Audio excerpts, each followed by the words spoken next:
কিরে, সবাই আমায় মণ্ডপে বরণ করার জন্য রেডি তো? কই রে সিংহ, কোথায় গেলি? এই তো চলে এসছি মা।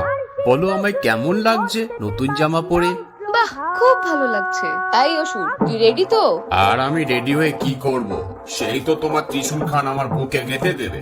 গনু, এই কার্তিক, লক্ষ্মী, সরস্বতী, তোরা কিন্তু কান খুলে শুনে রাখ। হ্যাঁ, এইবার মামা বাড়ি গিয়ে যদি বদমাইশি করেছিস তাহলে তোদের কিন্তু আর রক্ষে থাকবে না। মা দাদুকে সাইকেল কিনে দিতে বলো না এবার। উফ, আবার তোর বাইরে। আর এই যে বলাই, কবে কাজটা শেষ করবি? আর তাড়াতাড়ি হাতটা চালা রে বাবা। এই কানাই, যাতে চিনি বেশি দিস না, সুগার হয়ে যাবে। আর কানু, আলুটা মাখার আগে ওই হাত দুখানা ধুয়েছিলিস? উফ বাবা, হয়েছে হয়েছে, আর এত ফটো তুলতে হবে না মা। প্যান্ডেলের জন্য কিছু তো বাঁচিয়ে রাখ।